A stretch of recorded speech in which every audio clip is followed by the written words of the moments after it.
नमस्कार, मैं ज्योति श्रीवास्तव और आप देख रहे हैं सी न्यूज भारत। वक्त हो चुका है मध्य प्रदेश बुलेटिन का, जिसमें बात होगी आगर मालवा की, जहां रत्न सागर तालाब में जलकुंभी के बीच एक अज्ञात व्यक्ति का शव तैरता मिलने से इलाके में सनसनी फैल गई है।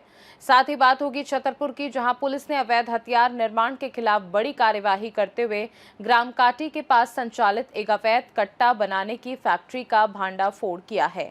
ऐसी तमाम खबरों पर विस्तार से डालेंगे नजर। आगर मालवा के जिला मुख्यालय स्थित रत्न सागर तालाब में जलकुंभी के बीच एक अज्ञात व्यक्ति का शव तैरता मिलने से इलाके में सनसनी फैल गई। राहगीरों और चरवाहों की नजर पर जब शव पर पड़ी तो वे दंग रह गए और तुरंत आसपास के लोगों को सूचना दी, जिसके बाद मौके पर भीड़ जुट गई। सूचना मिलते ही कोतवाली पुलिस मौके पर पहुंची और नगर पालिका की टीम को बुलाकर कर्मचारियों की मदद से शव को रस्सी के सहारे बाहर निकाला गया। फिलहाल शव की पहचान नहीं हो सकी है और मृत्यु के कारणों का पता पोस्टमार्टम रिपोर्ट के आने बाद ही पता चलेगा। पुलिस शव की शिनाख्त और मामले की जांच में जुटी हुई है। आगर मालवा से सी न्यूज संवाददाता अर्श अहमद कुरैशी की रिपोर्ट। छतरपुर पुलिस ने अवैध हथियार निर्माण के खिलाफ बड़ी कार्रवाई करते हुए ग्राम कांटी के पास संचालित एक अवैध कट्टे बनाने की फैक्ट्री का भांडाफोड़ किया है। एसपी अगम जैन के कंट्रोल रूम में आयोजित प्रेस वार्ता में बताया गया कि कोतवाली पुलिस को गश्त के दौरान सूचना मिली थी, जिस टीम ने मौके पर पहुंचकर संदीप रैकवार और राम प्रसाद विश्वकर्मा उर्फ मुन्ना को कट्टा बनाते हुए गिरफ्तार किया। तलाशी में 315 बोर देसी कट्टा, अदबना कट्टा, 12 बोर का जिंदा कारतूस, 315 बोर के कारतूस समेत बड़ी मात्रा में हथियार बनाने के औजार बरामद किए गए। पूछताछ के बाद अवैध हथियार खरीदने वाले सुनील अहिरवार और कल्लू पाल को भी गिरफ्तार किया गया, जिनके पास से 315 बोर के कट्टे बरामद हुए। पुलिस ने सभी आरोपियों के खिलाफ आयुध अधिनियम के तहत मामला दर्ज कर लिया गया है, जबकि इस गिरोह में शामिल फरार आरोपी रोहित रजा की तलाश जारी है। चलाया गया, जिसमें नाबालिग बच्चियों को जो भी अपहृत हो जाते हैं उनको ढूंढा जाता है। और इसमें हमारी टीम लगातार पूरे 30 दिन हमारी टीम ने काम किया है और 62 नाबालिग बच्चियों को हमारी टीम ढूंढने में सफल हुई है। तो औसतन प्रतिदिन 2 के हिसाब से हमारी टीम ने इसमें दस्तयाबी की है, रिकवरी की है। 62 लोगों को, बच्चों को यहाँ से ढूंढा है, जिसमें कि अलग अलग स्थानों से, दिल्ली से, उत्तर प्रदेश, गुजरात, राजस्थान, मध्य प्रदेश के अलग अलग जिले, यहाँ से हमारी टीम ने इनकी दस्तयाबी की। इतनी तादाद में हमको हथियार मिलते थे, आप उन्हीं लोगों को वापस चेक करते तो उन्होंने काम छोड़ दिए हैं। लेकिन अभी भी कुछ पुराने आरोपी फिर से घटना कर रहे हैं और कुछ नए भी पनपने का प्रयास कर रहे हैं, जिन्हें हमारी टीम लगातार गिरफ्तार करके कार्रवाई कर रही है। जिस नया देखा जा रहा है, नया सामान, मतलब ये देखा गया कि शुरुआत कर रहे थे लोग। ये जो आरोपी हमने गिरफ्तार किए हैं, ये इन्होंने पूरा अभी प्लानिंग कर लिया था, कुछ बेच भी दिया था। जैसा कि मैंने आपको बताया कि बेचने के बाद जिसको बेचा था उसको भी इसमें आरोपी बना करके उससे सामान की बरामदगी की गई है। पूरी चेन को इसमें एस्टेब्लिश किया है। तो बनाने वाला, बेचने वाला और खरीदने वाला, इस प्रकार से सभी को इसमें आरोपी बनाया गया है। छतरपुर से जब से आए हैं, अवैध कट्टा, अवैध मिस्त्री आपकी कार्रवाई की है, लगभग पूरे आपके फैक्ट्री कितनी फैक्ट्रियाँ या कितने कट्टा वाले पकड़े जाएंगे? अब ये ऐसी प्रॉपर संख्या तो सामने नहीं है, लेकिन टेंटेटिव इसमें लगभग 10 के आसपास फैक्ट्रीज हमने पकड़ी हैं पिछले 1.5-2 साल में।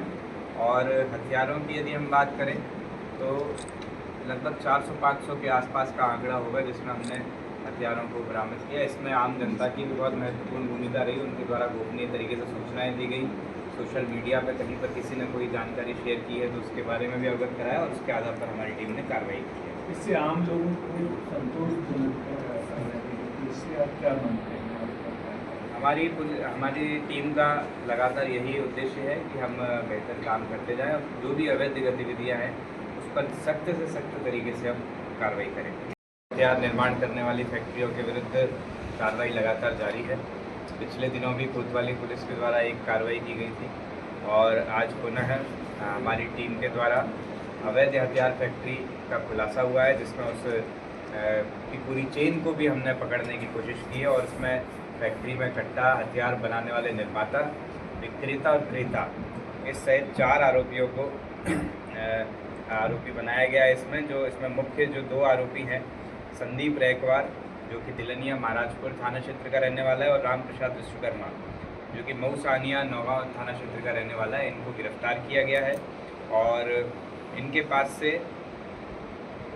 कुल 315 बोर के देसी कट्टे, एक 315 बोर का अधबना कट्टा, इस प्रकार से 4 हथियार और जिंदा कारतूस, खाली खोखे और अवैध हथियार के निर्माण में जो भी संसाधनों का प्रयोग होता है, जिसके बारे में बताना चाहूँगा कि निहारी, ग्राइंडर मशीन, ड्रिल मशीन, हथौड़ी, वसूला, आरी, अलग अलग प्रकार के पाइप, रेती, पेंचकस इत्यादि बहुत सारी चीज़ें और 12 बोर जिंदा कारतूस, कमानी का टुकड़ा, torch, blades, extension light board, इस प्रकार से सारी चीज़ें इनसे प्राप्त की हैं, जो कि यहाँ पर आप सामने देख भी सकते हैं। 2 आरोपी अभी भी फरार है, 2 आरोपी और हैं जिन्हें गिरफ्तार किया गया है, सुनील अहिरवार और कल्लू पाल।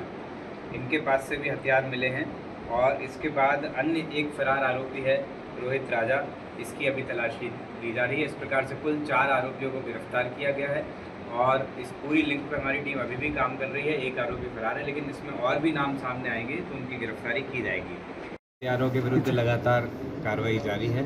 पहले भी अभी अवैध हथियार बनाने वाली फैक्ट्री का खुलासा हुआ था और आज पुनः हमारी कोतवाली की टीम के द्वारा अवैध हथियार फैक्ट्री का खुलासा किया गया है, जिसमें 4 आरोपी, जिसमें बनाने वाले, बेचने वाले और ख़रीदने वाले शामिल हैं, इनको गिरफ्तार किया गया है और इनसे कुल 4 कट्टे, जिसमें से 3 पूरे 315 बोर के हैं और एक अधबना है, और इसके अलावा जिंदा 12 बोर के कारतूस और खाली खोखा और अवैध निर्माण में प्रयोग होने वाली अलग अलग उपकरण जैसे कि ग्राइंडर, पेंचकस, सुब्भी, प्लास, ट्रिगर, हैमर, रेती, पाइप, आरी, हथौड़ा, ड्रिल मशीन इत्यादि, ये सब चीज़ों को जब्त किया गया है। और इसमें एक आरोपी के बारे में भी और पता चला है, जिसको गिरफ्तार करने के प्रयास किए जा रहे हैं। इस प्रकार से एक ये बहुत बड़ा खुलासा हुआ है, जिसमें अवैध हथियार निर्माण जहां पर हो रहे थे वहीं पर हमारी टीम के द्वारा दबिश देके सभी को गिरफ्तार करके इसमें कार्रवाई की गई है। मेरी इसके माध्यम से हम सभी को यही कहना चाहते हैं कि अवैध हथियार एक ऐसी चीज़ है जो आपराधिक गतिविधियों को बढ़ावा देती है और इसके विरुद्ध छतरपुर पुलिस के द्वारा लगातार पिछले साल से अभी तक सख्त से सख्त कदम उठाए जा रहे हैं और आने वाले समय में कोई भी इसमें संलिप्त पाया जाता है तो उस पर सख्त कार्रवाई की जाएगी। सर, आरोपियों को कारतूस कहाँ से मिलते थे?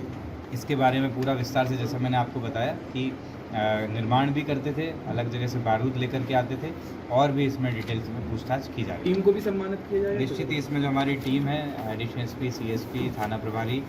छतरपुर से सी न्यूज संवाददाता कुलदीप सक्सेना की रिपोर्ट।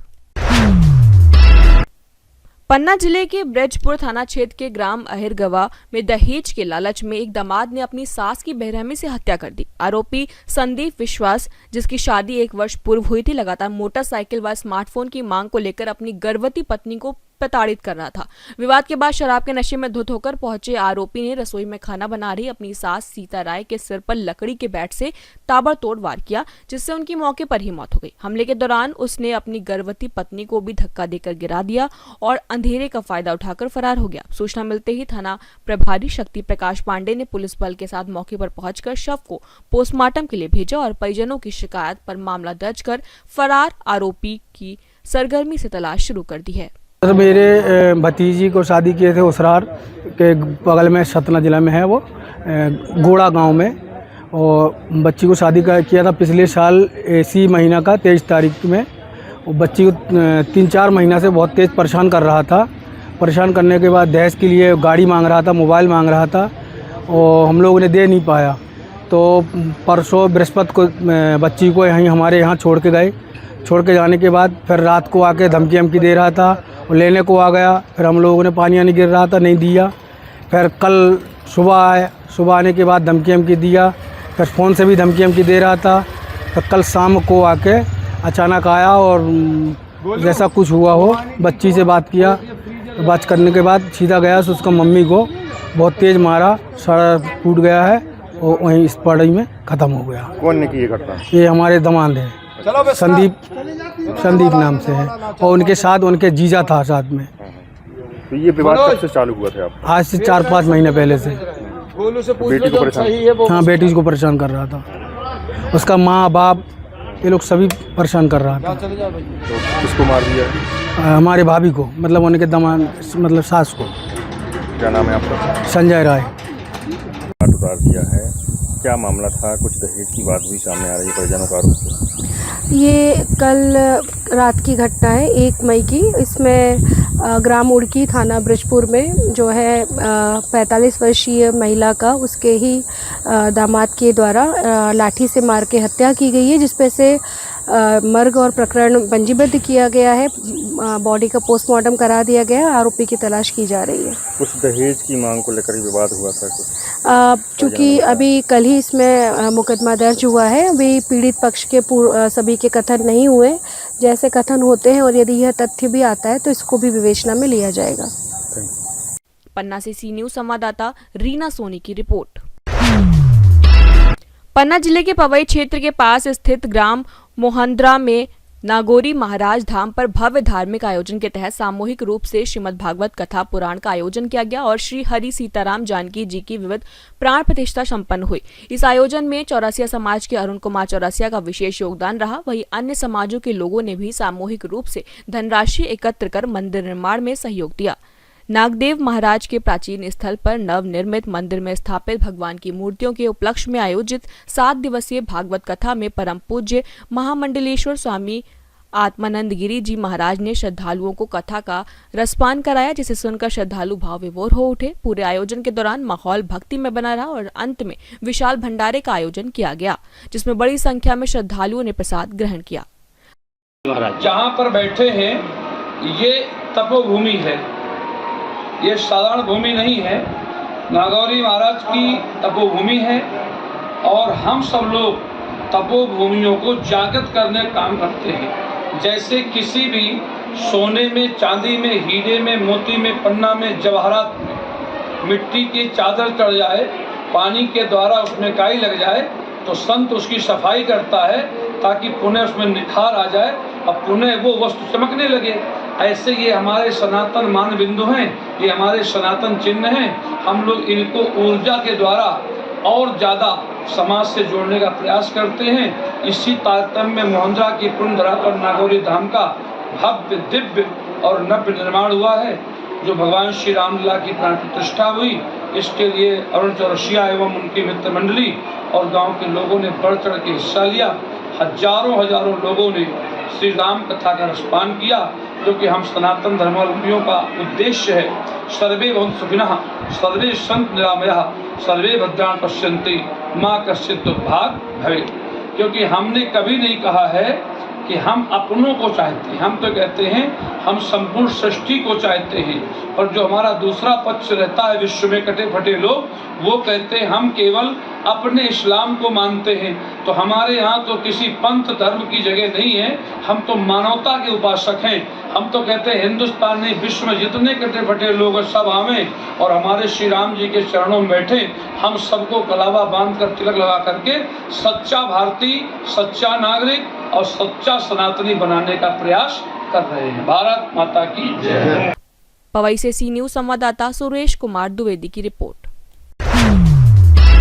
खबर उज्जैन से है, जहां प्रशासन ने एक बार फिर कार्रवाई करते हुए बेगम बाग कॉलोनी में लीज रेंट के उल्लंघन और अवैध निर्माण के चलते 5 मकानों को जेसीबी और पोक्लेन मशीन की मदद से जमींदोज कर दिया। इस दौरान मौके पर भारी पुलिस बल और प्रशासनिक अधिकारी तैनात रहे। उज्जैन विकास प्राधिकरण के संपदा अधिकारी जीवन मोदी ने बताया कि सिंहस्थ को देखते हुए क्षेत्र में ब्रिज निर्माण प्रस्तावित है, जिसके चलते अतिक्रमण हटाने की यह कार्रवाई की जा रही है। प्रशासन की इस कार्रवाई से इलाके में हलचल का माहौल बन रहा है, जबकि अवैध निर्माण हटाने की प्रक्रिया आगे भी जारी रहने की बात कही गई है। कार्रवाई की जा रही है। हमारे यहाँ पे विकास प्राधिकरण द्वारा जो है 5 यहाँ पे जो मकान थे उनकी लीज निरस्त हो गई थी। उसके पश्चात उनको जो है यहाँ पे हटाने की कार्रवाई की जा रही है। आने वाले समय पे यहाँ पे चूँकि रोड का ब्रिज का काम भी शुरू होना है MPRDC का, इसलिए आज हम जो है इस कार्रवाई को पूर्ण कर रहे हैं। ये 5 मकान किन होटल भी सत्ता ने रोक दी? हाँ, उसके बाद वो नियमानुसार लीज निरस्त हुई इनकी और जो भी कार्रवाई हो रही है वो नियमानुसार। आपका पूरा नाम बताइए। मेरा नाम जीवन मोदी, मैं संपदा अधिकारी। उज्जैन से सी न्यूज संवाददाता सुरेश जाटवा की रिपोर्ट। मध्य प्रदेश बुलेटिन में फिलहाल के लिए इतना ही। देश दुनिया की बाकी खबरों को जानने के लिए आप देखते रहिए सी न्यूज भारत।